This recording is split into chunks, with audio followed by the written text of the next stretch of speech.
Assalamualaikum warahmatullahi wabarakatuh. Apa kabarnya soleh-soleh hari ini? Semoga soleh-soleha dalam keadaan sehat walafiat dan tetap semangat untuk mengikuti pembelajaran kita pada hari ini. Nah, alhamdulillah soleh-soleha, pada pembelajaran kali ini yaitu bahasa Indonesia.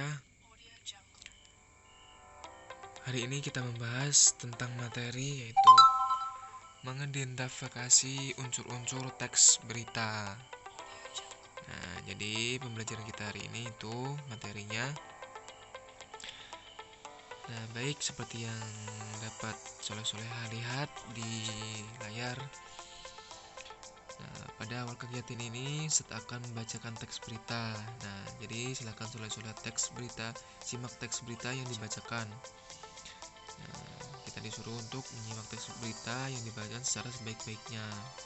Kemudian cara menyimak dengan baik dapat kamu lakukan dengan langkah-langkah berikut. Yang pertama itu ada mendengarkan dengan penuh konsentrasi sehingga mampu menentukan pokok informasi dalam berita tersebut. Yang kedua ada mencatat pokok-pokok informasi dalam berita. Dan yang ketiga ada merekam dengan alat bantu misalnya kamera, video, tape recorder, dan ponsel pintar. Nah, jadi itu merupakan langkah-langkah yang dapat kita lakukan untuk menyimak teks berita dengan baik. Artinya yang pertama itu ada mendengarkan dengan penuh konsentrasi, dan yang kedua mencatat pokok-pokok informasi, artinya hal-hal yang penting yang ada di dalam berita tersebut. Terus yang ketiga yaitu dengan cara merekam dengan alat bantu, artinya supaya hal-hal yang penting yang tidak sempat kita catat itu bisa kita lihat di alat bantu tersebut, misalnya seperti video, tape recorder, ataupun ponsel pintar. Nah, kemudian ada mencermati teks berita yang diperdengarkan. Nah, setelah memahami langkah-langkah menyimak berita, gurumu akan mulai membaca berita berikut. Nah, seperti yang soleh-soleh lihat pada halaman 3, itu ada teks berita yang berjudul Soleman Ngongo, penerima Kalpataru yang nyeker di istana. Jadi silakan nanti soleh-soleh baca dan simak dengan baik apa saja yang terdapat di teks berita tersebut. Nah, lanjut. Terus ada pengertian berita dan unsur-unsurnya. Nah, jadi dalam teks berita yang berjudul Solomon Ngongo, Solomon Ngongo itu tadi menyatakan bahwa Solomon Ngongo itu bukanlah seorang pejabat atau tokoh ternama. Dia hanyalah masyarakat kecil. Namun karena kegigihannya dalam mengabdi dan menyelamatkan lingkungan, terutama hutan, tokoh tersebut layak untuk diberitakan. Nah, jadi ada pepatah lama yang mengatakan bahwa Andi digigit kucing bukanlah berita, namun Andi menggigit kucing barulah disebut berita. Nah, pepatah itu bermakna bahwa tidak semua peristiwa dikategorikan sebagai berita. Nah, seperti itu. Artinya ungkapan Andi digigit kucing itu merupakan ungkapan yang biasa atau mainstream, umum di kalangan kita semua. Artinya kalau ada manusia misalnya atau kita misalnya digigit kucing itu biasa, hewan menggigit manusia itu biasa. Kecuali ketika ada manusia atau misalnya si Andi menggigit kucing, itu merupakan hal yang langka. Nah, seperti itu. Misalnya ada pemberitaan ibu melahirkan anak. Nah, itu kan hal yang biasa, ya kan? Tapi coba ketika judulnya itu dibalik, anak melahirkan ibu misalnya kan. Nah, itu kan merupakan sesuatu yang langka. Nah, itu menarik tuh untuk dijadikan sebuah berita dan dicari informasinya. Oke. Terus kita akan dilihat di layarnya bahwa berita adalah informasi seputar peristiwa dalam kurung luar biasa yang terjadi pada suatu waktu atau waktu yang aktual. Nah, seperti itu. Jadi berita itu merupakan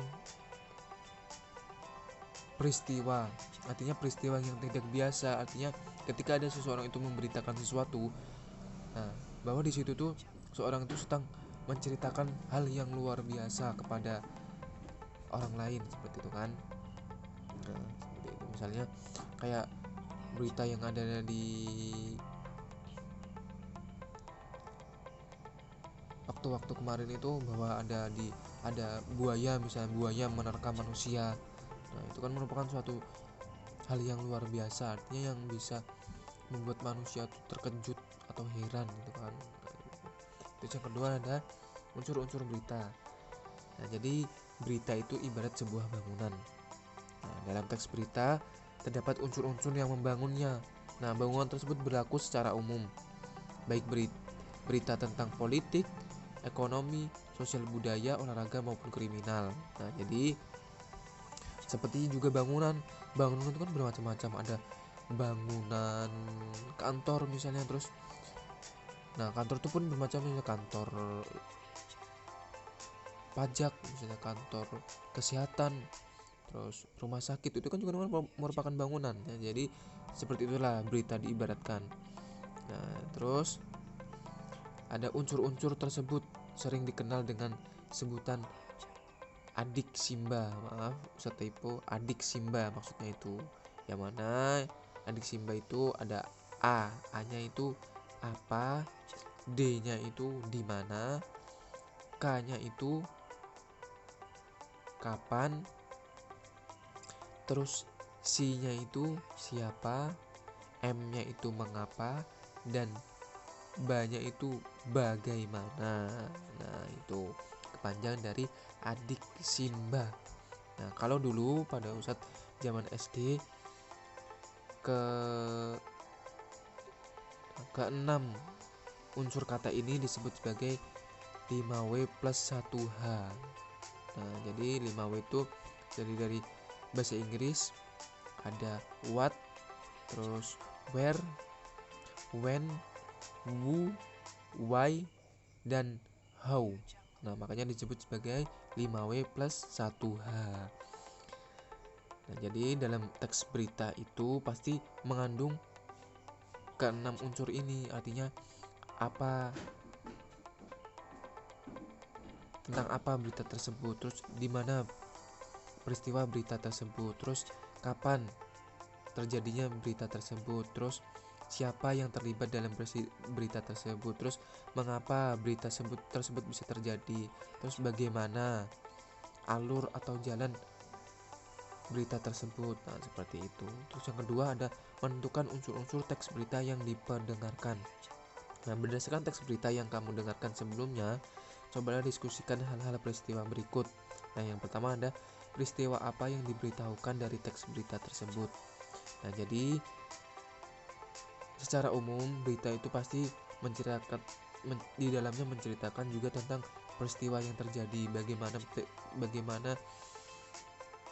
peristiwanya, jadi timbullah berita itu. Nah, terus yang kedua ada menurutmu apakah peristiwa tersebut menarik untuk diberitakan? Nah, jelaskan.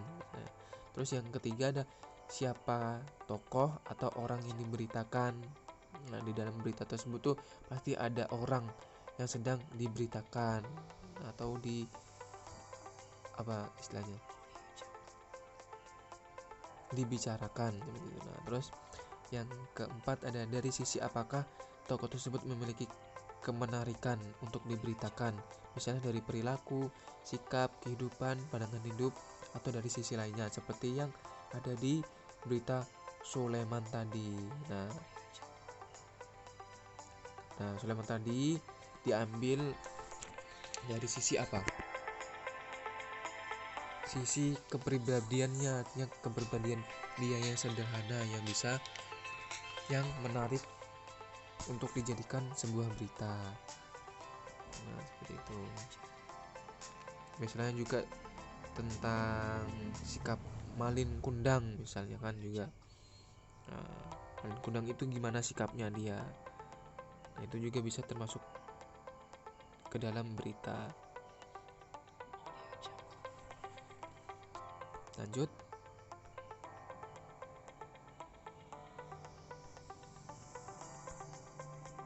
Nah, terus di manakah peristiwa tersebut terjadi? Nah, jadi pasti dalam sebuah berita itu terdapat tempat. Nah, tempat berita tersebut terjadi atau peristiwa itu terjadi. Terus kapankah peristiwa itu terjadi? Nah, mengapa sang tokoh mendapatkan penghargaan? Sebagaimana kisah suka dan duka sang tokoh sampai mendapatkan penghargaan. Jika kamu seorang menteri lingkungan hidup, presiden, apakah kamu akan melakukan hal serupa? Atau jelaskan hikmah apakah yang dapat kamu ambil dari peristiwa tersebut. Nah, itu. Terus jawaban atas pertanyaan-pertanyaan tersebut itulah yang tergolong ke dalam unsur berita. Untuk lebih jelasnya baca teks berita yang berjudul Sururi edarkan perpustakaan keliling menggunakan kuda, yang terdapat di halaman 5. Nah, di sini dapat kita lihat apa sih yang menarik di berita Sururi edarkan perpustakaan keliling menggunakan kuda ini? Apa yang menjadi hal yang menarik jadi cerita Sururi ini diangkat menjadi sebuah berita? Nah, benar. Cerita yang menarik adalah dia mengedarkan perpustakaan keliling menggunakan kuda. Nah, kalau umumnya orang itu atau perpustakaan keliling itu identik dengan mobil, misalnya kan, atau misalnya bus. Nah, perpustakaan yang dibungkus di dalam sebuah mobil atau bus. Nah, pada kisah Sururi ini perpustakaan keliling itu dibungkus dalam menggunakan kuda. Nah, itu kan menemukan hal yang langka atau hal yang jarang didengar oleh kita semua. Jadi itu yang hal yang menarik yang membuat kisah Sururi itu diangkat menjadi sebuah berita. Gitu. Nah, terus berdasarkan teks berita di atas, berikut analisis unsur-unsur beritanya. Nah, jadi ada apa yang diberitakan. Nah, yang diberitakan apa di kisah Sururi tadi, yaitu tentang perpustakaan keliling dengan kuda. Terus siapa yang diberitakan? Siapa orangnya yang diberitakan dalam berita itu? Yaitu adalah si Sururi. Terus di mana peristiwanya? Nah, tempat peristiwa itu terjadi yaitu ada di Kabupaten Banyumas. Terus kapan? Artinya baik itu tanggal, hari, terus bulan ataupun tahun, itu termasuk dalam hal kapan. Kapan itu berkaitan dengan waktu.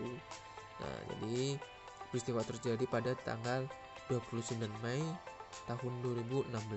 Nah, mengapa peristiwa itu terjadi? Artinya sebab akibatnya peristiwa itu terjadi, kenapa gitu. Yaitu untuk meningkatkan peristiwa baca warga. Terus bagaimana kejadiannya, prosesnya. Artinya mengedarkan buku perpustakaan keliling dengan menggunakan kuda. Nah, seperti itu. Nah, baik, soleh-soleha, mungkin itu saja penjelasan materi bahasa Indonesia hari ini, yaitu dengan mengidentifikasi unsur-unsur teks berita. Dan kemudian silakan soleh-soleha setelah ini masuk ke Google Classroom. Oh tidak, soleh-soleha, tugasnya yaitu cari unsur adik Simba tadi pada berita Soleman Ngongo, penerima Kalpatu yang nyeker di istana. Nah, jadi silakan soleh-soleh cari unsur-unsur beritanya yang berkaitan dengan Simba, adik Simba tadi. Nah, itu. Nah, jadi silakan cari apa, unsur apa, di mana, kapan, siapa, mengapa, dan bagaimana di berita Soleman Ngongo itu tadi, menerima Kalpataru yang dekat di istana. Oke. Nah, mungkin itu saja penjelasan dari Ustadz, dan silakan tugasnya dikerjakan. Cukup ditulis di buku tulis saja, terus setelah itu kirim lewat Japri ke WA Ustadz lah. Baik, mungkin itu saja dari Ustadz. Assalamualaikum warahmatullahi wabarakatuh.